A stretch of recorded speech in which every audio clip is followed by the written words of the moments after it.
मोटी कितनी हो गई। रमा एक स्लिम ट्रिम लड़की थी। अपने फिटनेस का ख्याल रखने के लिए वो रोज जिम जाती और डाइट का भी खूब ख्याल रखती, जिसके कारण वो काफी फिट नजर आती थी। उसके फिटनेस का हर कोई दीवाना था। उसकी फिटनेस देखकर तो उसकी सहेलियां भी उससे जला करती थी। एक दिन शॉपिंग पर रमा की सहेली किरण, अरे यार देखना कितनी सुंदर ड्रेस है, मेरा तो बहुत मन कर रहा है इसे लेने का, लेकिन क्या फायदा, मेरा पेट इतना बाहर लटका हुआ है कि इस क्रॉप टॉप में मैं 2 बच्चों की अम्मा नजर आऊंगी। अरे तो ध्यान रखा करना अपनी फिटनेस का, दिन भर ऐसे ही अंट शंट खाती रहेगी तो पेट तो बाहर आएगा ही।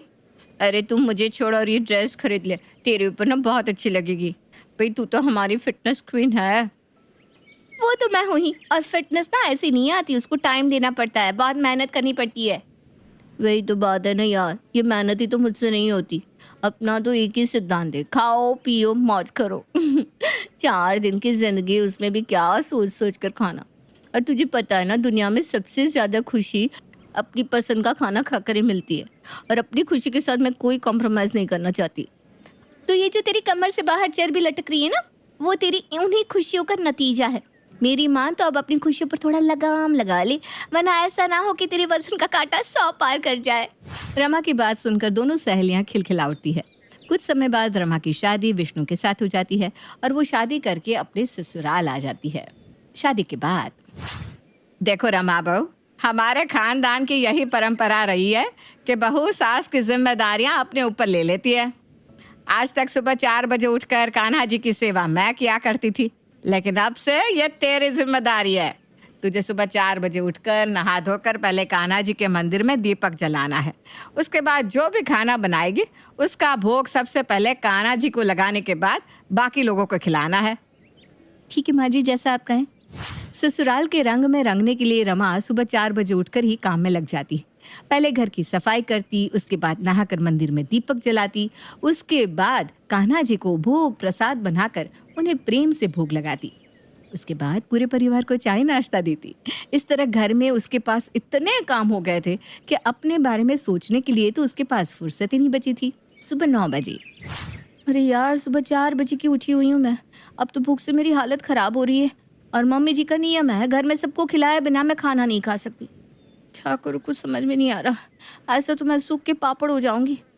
ऐसा करती हूँ, नमकीन बिस्किट रखे हैं यही खा लेती हूँ। अपनी भूख मिटाने के लिए बहू रमा नमकीन और बिस्किट खाकर अपनी भूख शांत कर लेती है। खाना बनने के बाद भी जब तक कान्हा जी को भूख नहीं लग जाती, मैं तो खाना चख भी नहीं सकती, इसलिए मुझे कुछ और ही इंतज़ाम करना पड़ेगा। ऐसा करती हूँ, विष्णु से मंगवा कर थोड़ी सी स्नैक्स रख लेती हूँ। जब भी मुझे भूख लगा करेगी ना, मैं वही खा लिया करूँगी। यही सही आइडिया है। अगले दिन, रमा मैं बाजार जा रहा हूँ, तुम्हें अपने लिए कुछ मंगवाना हो तो बता दो। अरे रुको रुको, मंगवाना है। देखो मुझे ना हर घंटे में कुछ ना कुछ खाने की आदत है, आपको पता ही है ना। शादी से पहले मैं अपनी डाइट के लिए कितनी कॉन्शियस थी, इसलिए मुझे हर 2 घंटे में कुछ ना कुछ हल्का फुल्का खाने का मन करता रहता है। अब घर में तो इतने काम है ना कि 2 घंटे तो क्या, मुझे 6 घंटे में भी खाने का मौका नहीं मिल पाता। आप ऐसा करो, मेरे लिए रोज़ शाम को कुछ स्नैक्स लाकर रख दिया करो, ताकि जब भी भूख लगेगी मैं चुपचाप अपने कमरे में आकर खा लूँगी। अच्छा ठीक है, तुम्हें जो भी चाहिए लिस्ट बना कर दे दो, मैं ले आऊँगा। अब तो रमा का यही रूटीन बन गया था। सुबह 4 बजे उठने के बाद वो घर के कामों में लग जाती, और जैसे ही उसे भूख लगती अपने कमरे में छुपा कर रखे हुए चिप्स, पापड़, खस्ता, कचौड़ी और मिठाई खाकर वो अपनी भूख को शांत कर लेती और एक बार फिर से काम में लग जाती। देखो रमा, तुम्हारे लिए बाजार से स्नैक्स खरीद कर लाने में कोई दिक्कत नहीं है मुझे, लेकिन एक बार तुम अपने आप को गौर से देखो तो सही। हमारी शादी को अभी सिर्फ 4 महीने हुए हैं, और 4 महीने में तुम्हारे अंदर कितने बदलाव आ गए हैं। तुमने कुछ नोटिस भी किया है? अरे कितनी फिट और स्लिम थी तुम शादी के वक्त, और अब देखो अपने आप को क्या हाल बना लिया है। विष्णु, फिटनेस के लिए टाइम का होना बहुत ज़रूरी है। अरे अपने मायके में मैं पूरा दिन खाली रहती थी, टाइम ही टाइम था मेरे पास। बस एक ही काम रहता था, अपने ऊपर ध्यान देना, इसलिए खुद को इतना मेंटेन करके रखा हुआ था मैंने। और जब से शादी करके तुम्हारे घर आई हूँ ना, यहाँ पर मेरे पास हर चीज़ के लिए टाइम है, बस एक ही चीज़ के लिए नहीं है, और वो हूँ मैं। सुकून से बैठकर मैं खाना खा लेती हूँ ना, इतना ही बहुत है। फिटनेस किस चिड़िया का नाम है मैं भूल चुकी हूँ। छोड़ो ये सब, आज ऑफिस से आती हो ना, मेरे लिए चाट लेकर आना। कई दिनों से टिक्की गोलगप्पे खाने का बहुत मन कर रहा है, और सुनो उसके साथ ना फिंगर चिप्स भी लेकर आना। अच्छा ठीक है, मैं ले आऊँगा। आप खुश? बात खुश। अरे इतना काम करती हूँ मैं, काम करने के लिए एनर्जी भी तो चाहिए। भूखे पेट भजन नहीं होते, मुझे ये बात अच्छी तरह समझ में आ चुकी है। इसलिए वजन की चिंता जाए भाड़ में। बेटा रमा, आज कुछ हल्का बना लेना। कई दिनों से तू लगातार कुछ ना कुछ तला भुनाई बना रही है। ऐसे तो सबकी सेहत खराब हो जाएगी। मम्मी जी, रूखा सूखा खाना खाकर ना मेरा पेट नहीं भरता। अरे बंदा दिन भर काम करेगा तो खाना तो कम से कम अपनी पसंद का खाएगा ना। अरे बेटा, किसी और के नहीं, कम से कम अपनी चिंता ही कर ले। तू अपने आप को तो देख, कितनी मोटी हो गई है। अपने साथ साथ हमारी भी शामत बुला रही है, ये सब पूरी पराठे और भटूरे खिला खिलाकर। ठीक है, आप लोगों को नहीं खाना ना तो मत खाइए। मैं आप लोगों के लिए दाल चावल और लौकी बना देती हूँ। किसी गलतफहमी में मत रहिएगा मम्मी जी। मैं विष्णु से अपने लिए पिज्ज़ा मंगवा कर खाऊंगी। पेट भर के नहीं खाती हूँ तो मुझे कमज़ोरी महसूस होने लगती है।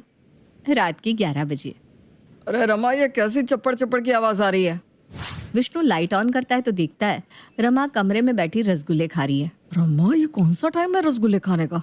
मैं तो सो भी चुका था और तुम यहाँ मिठाई खा रही हो। तुम्हें अपनी सेहत का जरा सा भी ख्याल नहीं है। अरे मोटापा देखो अपना, हुआ क्या है तुम्हें? अरे जब 4 आदमियों का काम मैं अकेले करती हूँ तो खाऊंगी भी ना। सो जाओ आप, मुझे कुछ नहीं होने वाला। सुबह। बेटा रमा, शाम को बुआ जी के यहाँ चलना है, उनके पोते का जन्मदिन है, तैयार हो जाना। ठीक है मम्मी जी। शाम को रमा पार्टी में जाने के लिए तैयार हो रही होती है, लेकिन उसे तो शादी के समय तैयार किए हुए ब्लाउज में से एक भी ब्लाउज फिट नहीं आ रहा था। किसी तरह से लाए खोल कर वो एक साड़ी पहनकर बर्थडे पार्टी में पहुंच जाती है। पार्टी में, अरे भाई रमा, कितनी मोटी हो गई है तू तो। हम तो तुमको एक बार देखकर पहचान भी नहीं पाए। भाभी, ऐसा क्या खिला दिया इसको, बिल्कुल गुब्बारे की तरह फूल गई है। अरे बुआ जी, आपको पता ही है ना कितनी फिट थी मैं शादी के समय। बस ससुराल का पानी सूट नहीं किया मुझे। जब से यहाँ आई हूँ 2 ही रोटी खाती हूँ, फिर भी पता नहीं क्यों वजन बढ़ता ही जा रहा है। बेटा, तेरा वजन पानी से नहीं, वो जो तू ठूस ठूस के जंक फूड खाती है ना अपने कमरे में बैठ के, उससे बढ़ रहा है। जब हर समय जंक फूड खाकर पेट भरा रखोगी तो रोटी खाने की भूख ही नहीं लगेगी, हैं? पेट में जगह ही कहाँ बचती होगी रोटी खाने के लिए। और ये मत समझना तुम कमरे में बैठकर खाती हो तो हमें पता नहीं चलता। अरे पता हमें सब रहता है। अरे बेटा, थोड़ा कंट्रोल करा करो। ये ब्लाउज देखो, ऐसा लग रहा है अभी फट जाएगा बेचारा। रमा की सास का इस तरह सबके सामने उसको जंक फूड खाने के लिए ताना मारना रमा को बिल्कुल भी अच्छा नहीं लगा था। इसलिए पार्टी से लौटकर नाराज होकर वो अपने मायके चली जाती है। अरे यार रमा, तू अपने मायके आई हुई है और तूने हमें बताया भी नहीं। तू कितनी मोटी हो गई है यार। ऐसा क्या खा रही है ससुराल में? तूने तो मुझे भी पीछे छोड़ दिया। अरे बस करो ना यार, मोटी हो गई सुन सुन के मेरे कान पक गए। ऐसी कौन सी ज्यादा मोटी हो गई हूँ मैं? ठीक है तो हूँ। हाँ, 55 किलो से 75 किलो की हो गई है और तुझे लग रहा है तू ठीक है। अरे यार, तू तो सबको फिटनेस का पार्ट पढ़ाती थी, तुझे क्या हो गया?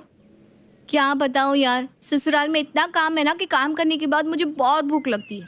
फिर समझ में नहीं आता सामने रखी चीज़ हेल्दी है अनहेल्दी। मन करता है बस टूट पड़ो।